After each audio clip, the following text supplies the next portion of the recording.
Hello students and welcome back to our channel Gyani academy. मैं हूं नमन अग्रवाल, आप सभी का फेवरेट फैकल्टी। स्वागत करता हूं आप सभी का एक और नए लेक्चर में, जहां आज हम देखने वाले हैं आपके सीएमए फाउंडेशन के लॉ के इंडियन कॉन्ट्रैक्ट एक्ट के चैप्टर नंबर 7 का टॉपिक, जो कि बात करता है सब एजेंट के बारे में। ये होने वाला है आपका lecture number 27 in our Indian contract act series. तो बिना किसी तरीके शुरू करते हैं अपना काम। जय श्री राम। ओके तो इसकी प्रीवियस वाले पार्ट में हमने कॉन्ट्रैक्ट ऑफ एजेंसी को स्टार्ट कर दिया था। अब आज इस वाले पार्ट में हम जितने भी बचे हुए रिमेनिंग टॉपिक्स हैं सबको कवर करने वाले हैं और इस चैप्टर को भी साथ ही में एंड करने वाले हैं। तो चलो भाई शुरू करते हैं। सबसे पहले आज का हमारा टॉपिक है सब एजेंट का। इसको मैंने आपको थोड़ा बहुत एक्सप्लेन किया था प्रीवियस वाले पार्ट में, बट आओ इसको डिटेल में इस वाले पार्ट में समझते हैं। सब एजेंट आखिर होता क्या है? तो अपन ने प्रीवियस पार्ट में देखा था कि जैसे कि प्रिंसिपल हर जगह नहीं हो सकता, इसलिए ताकि उसका काम ना रुके वो अपने अंडर अपॉइंट करता है एजेंट। अब भाई अगर प्रिंसिपल का काम कुछ ज्यादा ही बड़ा है तो एजेंट भी हर जगह नहीं हो सकता, या फिर हो सकता है एजेंट की कोई तबियत खराब हो जाए या व्हाटसोएवर रीजन हो सकते हैं यहाँ पे। तब एजेंट क्या करता है? अपने काम को करवाने के लिए अपने अंडर में एक एजेंट और हायर करता है, जिसको क्या बोलते हैं हम? सब एजेंट। क्यों? क्योंकि एजेंट के अंदर में एक और एजेंट आ जा रहा है, इसलिए वो क्या हो गया? सब एजेंट हो गया। और यही आपके यहाँ पे लिखा है section number 191 of the Indian contract act में। क्या बोल रहा है? अ sub agent is a person employed by and acting under the control of the original agent. ठीक है, एक ऐसा पर्सन जिसको इंप्लॉय किया गया है किसके द्वारा? ओरिजिनल एजेंट के द्वारा। ठीक है, in the business of the agency. Agency के बिजनेस में ओरिजिनल एजेंट के द्वारा किसी पर्सन को इंप्लॉय किया गया है, उस पर्सन को हम क्या बोलेंगे? हम बोलेंगे उसको सब एजेंट। क्लियर है? कहां लिखा है? सेक्शन 191 में लिखा है। Where a sub agent is properly appointed, the principal is bound by and responsible for his act as if he were the agent originally appointed by the principal। क्या बोल रहा है? अगर एक सब एजेंट को प्रॉपरली अपॉइंट किया जाए, ठीक है, मतलब मानो एजेंट के पास अथॉरिटी थी कि वो अपने अंडर में एक सब एजेंट अपॉइंट कर सकता है, उसने सब एजेंट अपॉइंट कर लिया और प्रिंसिपल को इसका क्या दे दिया? नोटिस दे दिया। प्रिंसिपल को क्या दे दिया? इसकी सूचना दे दिया कि भाई मैंने अपने अंडर में एक सब एजेंट अपॉइंट किया है। तो क्या ये एकदम सही चीज है? हाँ जी सर, एकदम सही चीज है। एजेंट के पास अथॉरिटी थी, प्लस उसने प्रिंसिपल को क्या किया? प्रिंसिपल को इन्फॉर्म कर दिया कि मैंने एक सब एजेंट अपॉइंट किया। तो इस तरीके से एक सब एजेंट क्या है? प्रॉपरली अपॉइंट किया गया। अब वो सब एजेंट कोई भी काम करेगा उसके लिए रिस्पॉन्सिबल कौन होगा? प्रिंसिपल होगा। उसके लिए प्रिंसिपल क्या है? पूरा पूरा रिस्पॉन्सिबल होगा, एज इफ कि वो एक सब एजेंट नहीं, एक ओरिजिनल एजेंट ही हो। समझ में आ रहा है बात? अगर एक सब एजेंट प्रॉपरली अपॉइंट किया जाता है, अगर एक सब एजेंट प्रॉपरली अपॉइंट किया जाता है, प्रिंसिपल के नॉलेज में भी वो अपॉइंटमेंट होती है, तब सब एजेंट जो भी काम करेगा उसके लिए प्रिंसिपल डायरेक्टली लाइबल होगा, एज इफ वो उसका सब एजेंट नहीं, उसका एक एजेंट ही हो। क्लियर बात है एकदम? हाँ जी sir.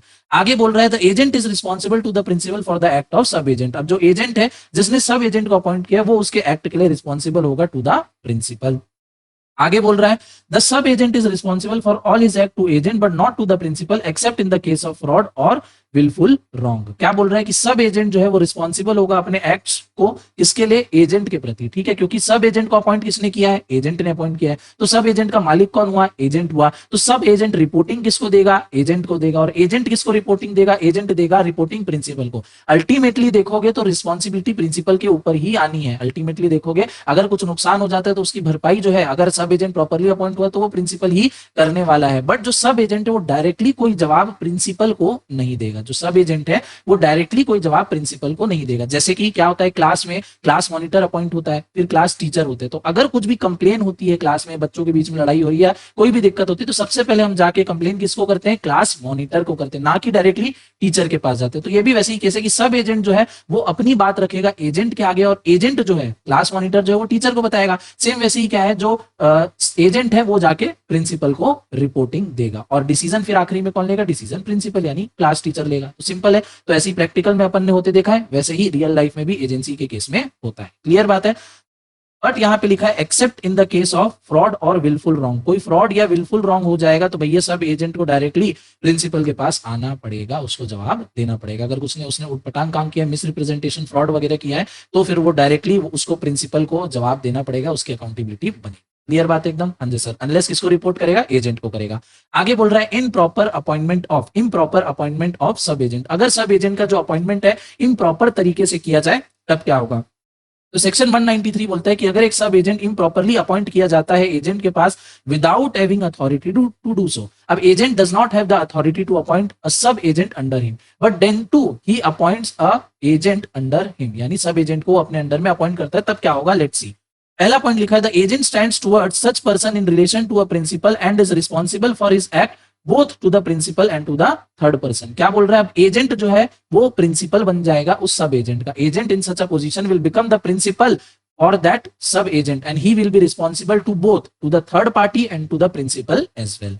Second point is the principal is not responsible for the acts of the person so employed. जो ओरिजिनल प्रिंसिपल होगा, यहाँ पे क्या बोल रहे हैं, अगर improper appointment of a sub agent हो रहा है तो एजेंट प्रिंसिपल बन जाएगा, बट जो ओरिजिनल हमारा प्रिंसिपल है he will not be responsible for the acts of sub agent if that particular सब एजेंट इज अपॉइंटेड इम्प्रॉपरली. अगर प्रॉपरली अपॉइंट है तो वो लाइबल है, अगर इम्प्रॉपरली अपॉइंटेड है तो the original principal is not at all liable for his acts. Third point is the sub agent is not responsible to the principal. Neither the sub agent is responsible to the principal. He is only responsible to the agent, which will now play the role of the principal. Clear बात है एकदम? हाँ जी sir. तो क्या सारी चीजें यहाँ पे होंगी कि एजेंट बन जाएगा प्रिंसिपल.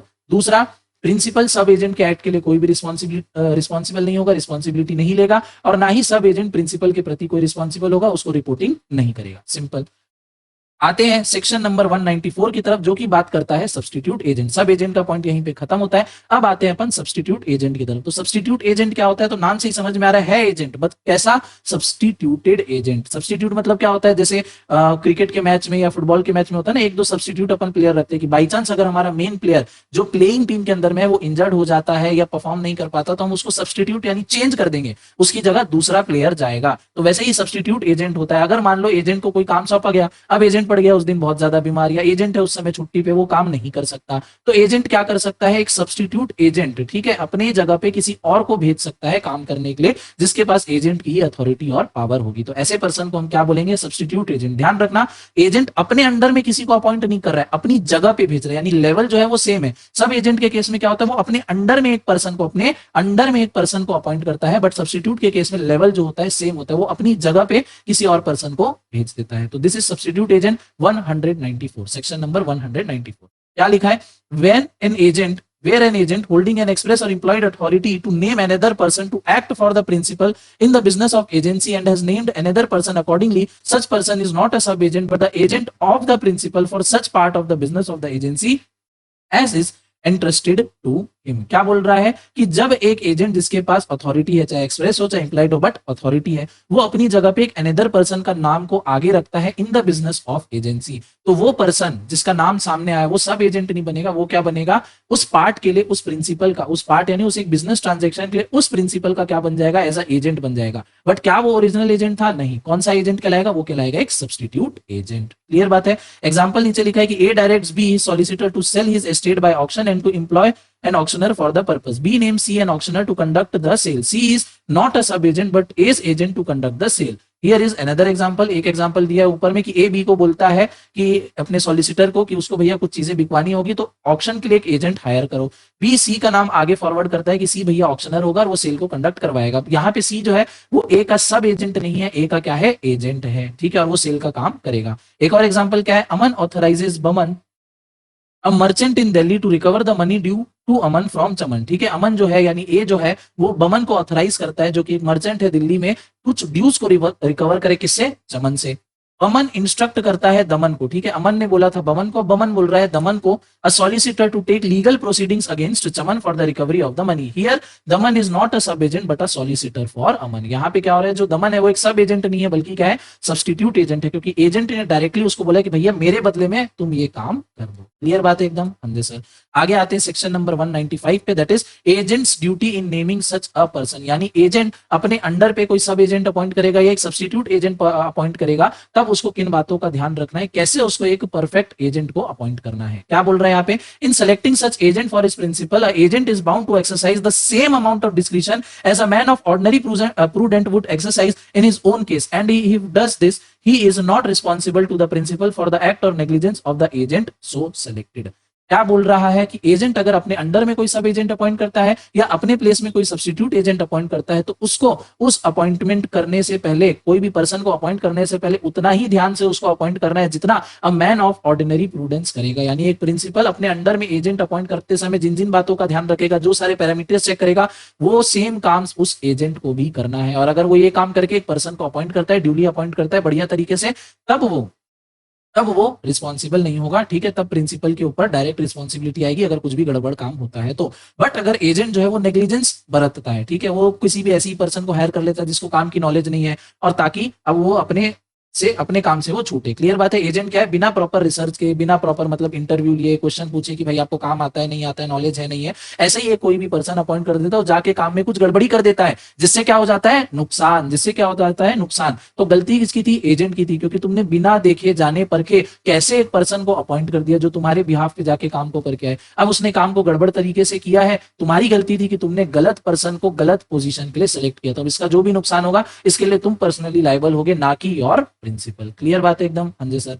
देखो एग्जांपल क्या लिखा है, for example A instructs B a merchant to buy a ship from him. A ने बी को इंस्ट्रक्ट किया कि भाई तुम मेरे लिए एक शिप खरीदो, ठीक है। B employs a ship surveyor of a good reputation to choose a ship for A. अब बी को भैया शिप की नॉलेज नहीं थी, तो वो क्या करता है, वो मार्केट में जाके एक बढ़िया सर्वेयर को ढूंढ के लाता है जिसकी इस फील्ड में एक्सपर्टीज है, जिसका इस मार्केट में अच्छा खासा नाम है। The surveyor makes a choice negligently. अब सर्वेयर अपना काम नहीं करता, बी ने तो अपना अच्छा काम किया, बी ने भैया मार्केट में रिसर्च किया, देखा कि हाँ भैया ये वाला जो सर्वेयर है इसका अच्छा खासा नाम है, अच्छा खासा एक्सपीरियंस है, ये बढ़िया सी शिप खोज के दे देगा। बट वो सर्वेयर ही अपना काम प्रॉपर तरीके से नहीं करता, and the ship turns out to be unseaworthy and is lost. अब जो है वो शिप जो है अनसीवर्दी निकलती है और लॉस्ट हो जाती है।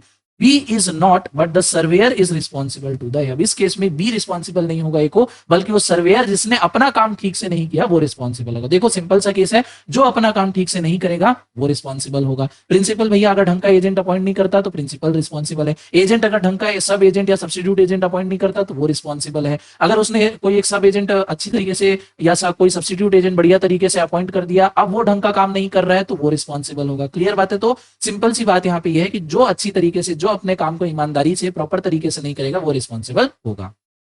आगे, agent acting for a named principal. Agent क्या है, किसी प्रिंसिपल के अंडर में काम कर रहा है, तो क्या होगा, rights and liabilities of a named principal for the acts of his agent may be discuss below. क्या बोल रहा है, acts of an agent within the scope of his authority, यानी एजेंट किसी प्रिंसिपल के लिए काम कर रहा है और वो कुछ ऐसा काम करता है जो उसकी अथॉरिटी के अंदर में है। तो क्या बोल रहा है, if an act is carried on by agent with his authority his acts are binding on the principal, however the act done should be lawful. क्या बोल रहा है, अगर एक एजेंट कोई भी काम कर रहा है जो उसकी अथॉरिटी के अंदर में है, तो वो जो भी काम करेगा उसके लिए प्रिंसिपल उसका रिस्पॉन्सिबल होगा। कंडीशन ये है कि वो काम लॉफुल होना चाहिए। अगर कोई इलीगल अनलॉफुल काम करेगा तो एजेंट पर्सनली रिस्पॉन्सिबल हो जाएगा।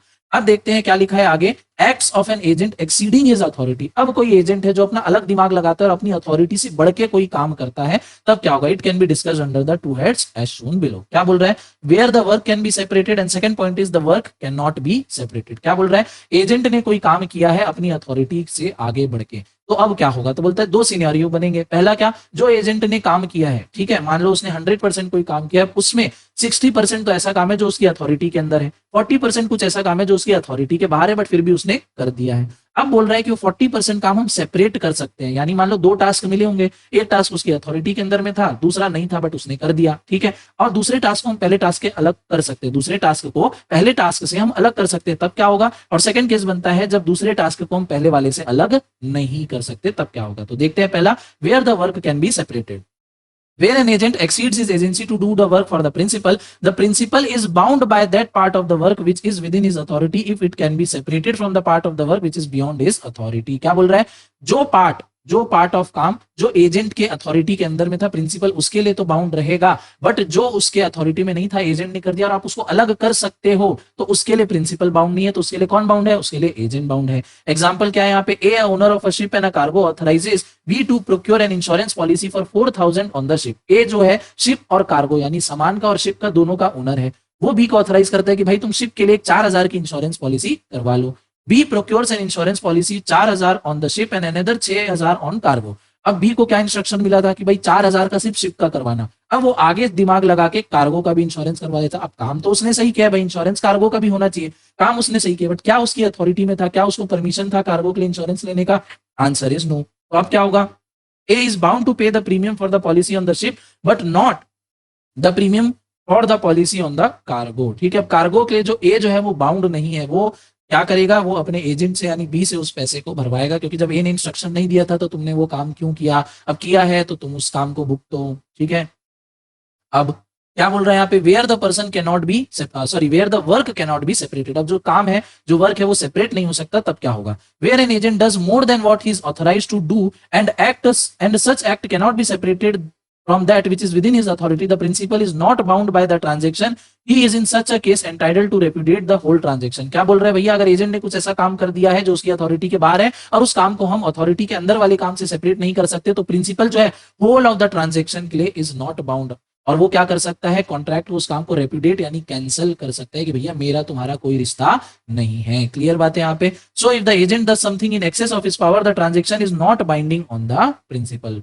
होल ऑफ द ट्रांजेक्शन जो है वो प्रिंसिपल के लिए बाइंडिंग नहीं है। For example, X authorises Z an agent to buy 500 sheep, but Z purchases 500 sheep and 200 lambs for a sum of 6,000. In this case, the principal may repudiate the whole contract, ठीक है, whole transaction। अब क्या बोल रहा है, principal के पास option है, वो चाहे तो भैया 200 बकरी 200 जो लैम्ब है उसको रख ले, अदरवाइज वो 500 शीप को भी रिजेक्ट कर सकता है। ठीक है, प्रिंसिपल के पास पावर है, वो चाहे तो पूरा कंप्लीट ट्रांजेक्शन को या तो एक्सेप्ट कर ले या पूरे कंप्लीट ट्रांजेक्शन को क्या करे, रिजेक्ट करे। आधा आधा नहीं कर सकता, आधा आधा नहीं कर सकता। क्लियर बात है एकदम? हाँ जी सर। आगे, notice given to an agent, ये सब क्या है कि भैया work can not be separated के कुछ ना कुछ एक्सेप्शन है यहाँ पे। Notice given to an agent, the principal is bound by the notice given to an agent in the course of business, thus the knowledge of the agent is the knowledge of the principal. However if the knowledge is not acquired by agent in course of his employment, it can not be imputed on the principal. क्या बोल रहा है, अगर principal is bound by the notice given to the agent, ठीक है, principal bound हो जाएगा agent को जो नोटिस मिला है कोर्स ऑफ बिजनेस के अंदर में। Thus the knowledge of the agent is the knowledge of the principal. Principal ने कोई नोटिस दे दिया है एजेंट को, एजेंट के नॉलेज में वो काम आ चुका है, अब एजेंट जाके उस काम को करे, प्रिंसिपल मुकर नहीं सकता कि तुम्हारे तो अथॉरिटी में नहीं था, ये नहीं था, वो नहीं था। क्लियर बात है? या मान लो एजेंट कुछ अलग से जाके काम कर देता है, उसकी वो रिपोर्टिंग टाइम रहते प्रिंसिपल को कर देता है, प्रिंसिपल की नॉलेज में आ जाता है, प्रिंसिपल एक्सेप्ट कर लेता है, तो बाद में वो रिजेक्ट नहीं कर सकता। आगे लिखा है लाइबिलिटी बाय एस्टोपेल, कई बार पढ़ चुके हैं। The principal is liable for the unauthorised act of the agent if the principal has created an impression on the third party by his conduct that the agent has the authority to do such act. क्या बोल रहा है, principal को, principal bound हो जाएगा, principal क्या हो जाएगा, बाउंड हो जाएगा एजेंट के अनऑथराइज्ड एक्ट से भी। ऊपर वाले का हम एक्सेप्शन पढ़ रहे हैं, अपन ने क्या देखा था कि अगर वर्क सेपरेट नहीं कर सकते तो प्रिंसिपल बाउंड नहीं हो, चाहे तो रिजेक्ट कर सकता है। बट बोल रहा है कि अगर प्रिंसिपल ऐसा प्रिटेंड करता है थर्ड पार्टी के आगे कि हाँ भैया एजेंट जो काम कर रहा है उसकी अथॉरिटी के अंदर में है, तब आप बाउंड हो जाते हो, तब आप क्या हो जाते हो, बाउंड हो जाते हो। अब अगर कुछ भी नुकसान हुआ आपको भुगतना पड़ेगा। क्या बोल रहा है, example A, owner of the house held out that B, the auctioneer has authority to sell the house. B sold the house by an auction to a third party for an amount less than the amount authorized by A. It was held that the purchaser is not affected by A's instruction to the auctioneer not to sell below a certain price. क्या बोल रहे हैं कि भैया third party को कोई इससे लेना देना नहीं, घर बिक गया मतलब बिक गया। आगे, liability for misrepresentation or fraud. The principal is liable for the misrepresentation or fraud committed by the agent while acting in the course of his business. क्या बोल रहा है कि भैया अगर एजेंट कोई फ्रॉड करता है, कोई मिसरिप्रेजेंटेशन करता है, तो प्रिंसिपल की जवाबदेही वहां पे बन जाएगी। थर्ड पार्टी भैया प्रिंसिपल को तो सुनाएगी। It is immaterial whether the misrepresentation और fraud has been committed for the benefit of the principal और ऑफ द एजेंट हिमसेल्फ। अब भैया हम ये नहीं देखेंगे कि मिसरिप्रेजेंटेशन से प्रिंसिपल को फायदा हुआ या एजेंट को फायदा हुआ। अगर एजेंट ने मिसरिप्रेजेंटेशन किया है, एजेंट ने क्या किया है, मिसरिप्रेजेंटेशन या फ्रॉड कमिट किया है, तो प्रिंसिपल क्या हो जाएगा, बाउंड हो जाएगा। For example, A offer to buy residential flat consisting of a number of flat in it and inquired C, the property manager of B, where all the tenants were paying the rents regularly. C informed A that the tenants were paying rent regularly with immaterial exception. The statement turned out to be false. B was held liable for the fraud before his agent. अरे यार फालतू एकदम example है यहाँ पे, example को छोड़ दो। क्या बोल रहे हैं कि भैया एजेंट कुछ मिसरिप्रेजेंट कर देता है, एजेंट कुछ मिसरिप्रेजेंट कर देता है, तो प्रिंसिपल क्या है, बाउंड हो जाता है। थर्ड पॉइंट किस चीज का है, तो मैं आपको याद दिला दूं, अपन पढ़ रहे थे acts exceeding the authority. Acts क्या है, एक्सीड कर जाता है अथॉरिटी के एजेंट से, तो क्या होगा। तो दो केस अपन ने देखा, काम अलग हो सकता है या काम अलग नहीं हो सकता है। फिर work can not be separated के 3 अपन ने एक्सेप्शन देखे। अब देख रहे हैं next case, that is agent acting for an unnamed principal. क्या होगा यहाँ पे, where an agent contracts as an agent for a principal but does not disclose his name, the principal is liable for the contract of the agent. क्या बोल रहे हैं कि एक एजेंट कुछ ना कुछ बिजनेस ट्रांजैक्शन बाहर करके आता है, बट प्रिंसिपल कौन है उसका नाम वो रिवील नहीं करता। ठीक है, प्रिंसिपल कौन है उसका नाम वो रिवील नहीं करता। तो क्या बोल रहे हैं, तो उस केस में प्रिंसिपल लाइबल होगा एजेंट के काम के लिए। ठीक है, जरूरी नहीं है कि भैया अगर आपका नाम किसी को पता नहीं है तो आप लाइबल नहीं हो, ऐसा तो होता नहीं है। जैसे पार्टनरशिप में भी अपन ने पढ़ा है क्लास 12th में कि तरह तरह के पार्टनर्स होते हैं। बिजनेस स्टडीज में क्लास 11 में पढ़ा, एक स्लीपिंग पार्टनर होता है जो एक्टिवली इन्वॉल्व नहीं होता, उसका नाम कहीं पेपर्स वगैरह पे नहीं होता, बट पार्टनरशिप में उसका कहीं ना कहीं स्टेक होता है। तो अगर जाके लाइबिलिटी आएगी तो स्लीपिंग पार्टनर के ऊपर भी आएगी, अगर प्रॉफिट होगा तो स्लीपिंग पार्टनर को भी बटेगा। तो वैसे ही यहाँ पे बोल रहा है कि अगर जो प्रिंसिपल है वो स्लीपिंग पार्टनर की तरह एक्ट कर रहा है, यानी उसका नाम थर्ड पर्सन को नहीं पता है, तो क्या वो रिस्पॉन्सिबल नहीं होगा? क्या आंसर इज नो भैया, ऐसा हो ही नहीं सकता। वो रिस्पॉन्सिबल होगा, वो बिल्कुल बिल्कुल रिस्पॉन्सिबल होगा। But the unnamed principal should be in existence at the time of the contract and such act must be within the scope of the agent's authority. क्या बोल रहे हैं यहाँ पे कि वो प्रिंसिपल उस समय एग्जिस्ट करना चाहिए। ऐसा नहीं कि भैया आपने कोई हवाई अननेम्ड प्रिंसिपल यहाँ पे बना लिया, वो प्रिंसिपल एग्जिस्ट करना चाहिए और प्रिंसिपल और एजेंट के बीच में एजेंसी का जो क्या है कॉन्ट्रैक्ट होना चाहिए और एजेंट ने विद इन द स्कोप अपने काम किया होना चाहिए। ठीक है, acts must be within the scope of the authority. Example, T appoints B as his agent to purchase some goods, B enter into an agreement with C for purchasing some good, B signed the agreement as a broker to my principal but did not disclose the name of the principal. Here B is not personally liable because he contracted in capacity of an agent. However, the agent is personally liable if he declines to disclose the identity of the principal when asked by the third parties. When asked by the third party. अब मान लो third party पूछ ही नहीं रही है कि भैया तुम किसके एजेंट हो क्या नहीं हो, तो कोई दिक्कत नहीं। बट अगर थर्ड पार्टी पूछ रही है और वो जानबूझ के डिस्क्लोज नहीं कर रहा है, मतलब क्या है, वो किसी फैक्ट को कंसील कर रहा है, फैक्ट को क्या है कंसील कर रहा है, तो उस केस में भैया, उस केस में क्या होगा, उस केस में एजेंट पर्सनली लायबल हो जाएगा। Next is agent acting for an undisclosed principal. In case of an agent acting for an undisclosed principal, the mutual rights and liabilities of the agent, principal and third parties are as follows. क्या बोल रहा है कि agent एक undisclosed principal के लिए काम कर रहा है, ठीक है, एजेंट को पता ही नहीं प्रिंसिपल कौन है, तो उस केस में एजेंट की क्या राइट होगी, प्रिंसिपल के क्या सारे राइट्स होंगे और थर्ड पार्टी के क्या सारे राइट्स होंगे, ये अपन देखते हैं। सबसे पहला rights of an agent contracts in his own name, he is bound by the contract, he is personally liable to third party also. On such contract he can sue and can be sued in his own name because in the eyes of the law he is the real contracting party. In such cases the principal and the agent have their respective rights against each other. क्या बोल रहा है कि एक agent अगर undisclosed principal के लिए काम करता है तो उस केस में एजेंट ही अगर अपने नाम पे कॉन्ट्रैक्ट कर रहा है तो वही कॉन्ट्रैक्ट के लिए बाउंड होगा थर्ड पार्टीज के लिए, क्योंकि लॉ की नजर में लॉ किसको देख रही, कॉन्ट्रैक्ट हो रहा है एजेंट और किसी थर्ड पार्टी के बीच में, तो कोई गड़बड़ है तो एजेंट को हम पकड़ेंगे। या next point is rights and liabilities of principal. Principal की क्या राइट और लाइबिलिटी है? The principal has a right to intervene and to require the performance of the contract from the third parties. In such cases the other party may sue either principal or agent or both. The principal, if he likes, may also require the performance of the contract from other party, but in case he should allow the benefit of all payments made by the third party to the agent to the third party. For example, E contracted with F, a shopkeeper. ध्यान से समझना example को। E ने contract किया F से shopkeeper to purchase furniture. ई ने advance payment भी दे दी for price to F, ठीक है, ई ने एफ से कॉन्ट्रैक्ट किया कि भैया मेरे को कुछ फर्नीचर चाहिए, उसके लिए वो एडवांस पेमेंट भी कर देता है।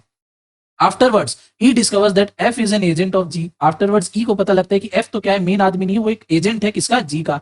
In this case G may ask E to perform the contract. इस केस में क्या है, जी जो है ई को कॉन्ट्रैक्ट परफॉर्म करने के लिए बोल सकता है, but he must account for the advance money received by his agent F.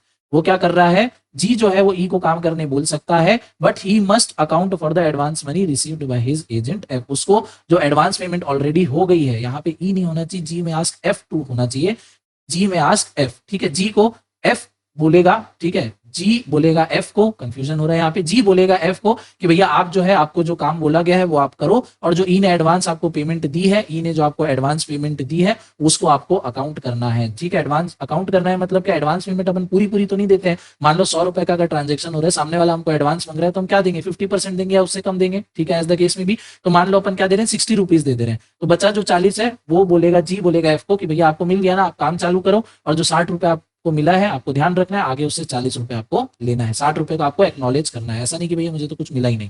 आगे rights and liability of third party. The third party has discovered that there is a principal, he may file a suit against the principal or his agent on both. In such a case, the third party must allow the principal the benefit of all the payment received from him, received by him from the agent. For example, A sold 100 bales of cotton to B on credit. Afterward, A discovers that B was acting as an agent of a C. In this case, A may sue either B or C or both for the performance of the contract. क्या बोल रहे हैं कि भैया third party को अगर आगे चल के पता चलता है कि भैया प्रिंसिपल तो कोई और ही है, तो वो क्या कर सकता है, प्रिंसिपल को सू कर सकता है कि भैया तुम मेरा काम करके दो, अगर काम नहीं हो रहा है तो। यहीं पे बोल रहे हैं कि भैया ए ने बी को कुछ सामान बेचा क्रेडिट पे, ठीक है, ए ने बी को कुछ सामान बेचा क्रेडिट में, बाद में ए को पता चला कि बी तो भैया एजेंट है जो सी के लिए काम कर रहा है, तो इन दिस केस अगर बी पेमेंट नहीं करता है तो जो ए है वो बी को भी सू कर सकता है, सी को भी सू कर सकता है, ठीक है, दोनों को भी सू कर सकता है, ठीक है, या तो बी को सू करे या तो सी को सू करे, या दोनों को किसी को भी सू कर सकता है, दोनों को भी सू कर सकता है। क्लियर बात है एकदम। तो ये यहाँ पे थर्ड पार्टी के राइट हो गए।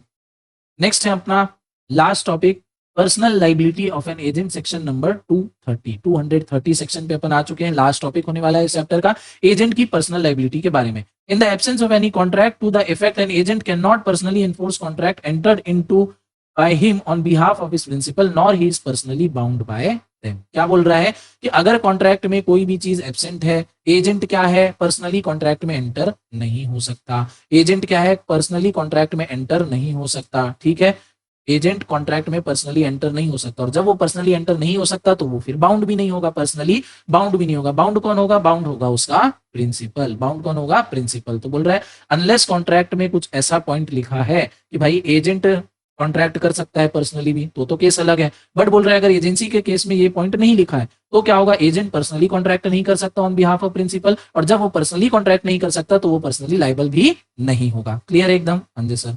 आगे बोल रहे हैं presumption of contract to contrary. अब क्या क्या प्रिजम्पशन है, तो such contract shall be presumed to exist in the following cases। क्या, where the contract is made by an agent for the sale and purchase of goods for a merchant resident abroad। ठीक है भैया, contract बनाया जाता है agent से for sale और purchase of कोई भी गुड्स एक मर्चेंट रेसिडेंट जो कि अब्रॉड में रह रहा हो। Second point is where the agent does not disclose the name of the principal. जब कोई एजेंट अपने प्रिंसिपल का नाम डिस्क्लोज नहीं करता है तो एजेंट फिर पर्सनली बाउंड हो जाएगा, अनलेस वो नहीं होगा। ठीक है, एजेंट क्या है, पर्सनली बाउंड हो जाएगा अनलेस नहीं होगा। ऊपर भी अपन ने देखा, अगर आपसे पार्टी पूछ रही है आपका प्रिंसिपल कौन है, डिस्क्लोज करो, आप नहीं करते तो फिर आप पर्सनली बाउंड हो।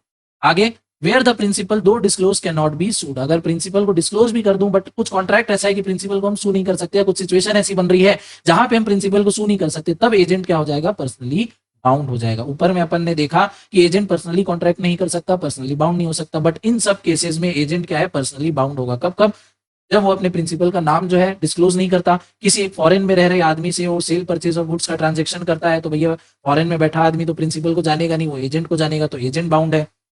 फिर प्रिंसिपल भले अनडिस्क्लोज है बट उसको हम सू भी नहीं कर सकते, तो एजेंट पर्सनली बाउंड हो जाएगा। And agent is not personally liable for the contracts entered into him by on behalf of his principal unless there is a contract to the contrary. Agent तब तक पर्सनली बाउंड नहीं होगा unless contract to a contrary ना हो। अगर contract to a contrary है तो फिर एजेंट पर्सनली बाउंड हो जाएगा। Such a contract is presume in the following circumstances. Pretended agent where the principal can not be sued. ठीक है, अगेन वही, और दूसरे यहाँ पे वेरियस पॉइंट है कि प्रिटेंडेंट एजेंट के केस में जब प्रिंसिपल को हम सू ही नहीं कर सकते तो फिर एजेंट यहाँ पे सू होगा। Where the contract expressly provides where the agent acts for an foreign principal. किसी फॉरेन प्रिंसिपल के लिए एजेंट काम कर रहा है तो आप फॉरेन प्रिंसिपल को तो पकड़ते नहीं बैठोगे, आप एजेंट को पकड़ोगे। Where the agent acts for an unnamed principal, और पूछने पे भी वो डिस्क्लोज नहीं कर रहा है तो agent is personally liable. Where the agent acts for non existing principal, एक ऐसा प्रिंसिपल जो एग्जिस्ट ही नहीं करता और उसके लिए एजेंट जो है बोल रहा है कि मैं उसके लिए काम कर रहा हूँ, पर्सन है ही नहीं, तो एजेंट पर्सनली लायबल है। Where the agent acts for an undisclose principal, ठीक है, अननेम्ड या अनडिस्क्लोज एक ही बात हो गया यहाँ पे more or less. Where the agent contracts in excess of an authority, agent अपनी अथॉरिटी को एक्सीड करके आगे जाके कुछ काम करता है, तब एजेंट क्या है, पर्सनली लायबल है। Where the agent's authority is coupled with interest, agent की जो अथॉरिटी है उसके खुद के पर्सनल इंटरेस्ट के साथ कपल हो जा रही है। फिर वेयर द एजेंट रिसीव्स और पे मनी बाय मिस्टेक और फ्रॉड, एजेंट ने खुद ने गलती कर दी, उसने कोई मनी दे दिया है मिस्टेक से या किसी फ्रॉड का शिकार होकर, एजेंट लायबल है। वेयर द ट्रेड यूजेज और custom makes him personally liable, जब कुछ ऐसा सिचुएशन बन जा रही है जहां पे ये एविडेंट हो रहा है कि भैया एजेंट ही पर्सनली लायबल है, प्रिंसिपल का कोई रोल नहीं है, तो agent is personally bound. And the last point is where the agent signs the negotiable instrument in his own name. Negotiable instruments act अपन ने पढ़ा है, अगर एजेंट अपने नाम पे साइन करेगा कोई भी नेगोशिएबल इंस्ट्रूमेंट्स एक्ट जो ओरिजिनली उसको प्रिंसिपल के नाम पे करना चाहिए था, तो वो पर्सनली लायबल हो जाएगा। अब आपने खुद ने साइन किया, आपने अपनी खुद की कलम फंसाई है, तो आप ही उसके लिए रिस्पॉन्सिबल हो गए। तो these are some of the cases which are contract to the contrary where the agent is personally bound. Unless क्या बोल रहे हैं कि अगर एजेंट अपने नाम पे कॉन्ट्रैक्ट नहीं करता है तो he is not personally bound by them, but these are some of the situation where the agent is personally bound by them. Bound by them मतलब bound by the contract. Clear बात है एकदम? हाँ जी सर। तो ये है आपका personal liability of the agent का सेक्शन नंबर 230। आज का जो हमारा टारगेट था वो अपना पूरा हुआ। कोई भी टॉपिक इस चैप्टर में अपना नहीं बचा। आज अपन ने देखा सब एजेंट देखा, सब्स्टिट्यूट एजेंट देखा, फिर agent duty in naming such a person और एजेंट की पर्सनल लायबिलिटीज वाले टॉपिक देखे, और विद दिस ये वाला चैप्टर हमारा यहीं पे खत्म होता है। आई होप आपको सारे जो भी टॉपिक्स हैं सब आपको प्रॉपर्ली समझ में आए होंगे, बट फिर भी अगर कोई डाउट रह जाता है तो कमेंट सेक्शन आप लोगों के लिए खुला है। वीडियो पसंद आई हो तो लाइक जरूर करना, अपने फ्रेंड्स के साथ इसको शेयर करना और चैनल को जल्दी से सब्सक्राइब कर लेना, बहुत ही ज्यादा इससे हमारी हेल्प हो जाती है। तो ऑन दिस नोट इसी लेक्चर को आज यहीं पे एंड करते हैं। आप लास्ट तक बने रहे, अपना वैल्यूएबल टाइम देने के लिए दिल से धन्यवाद।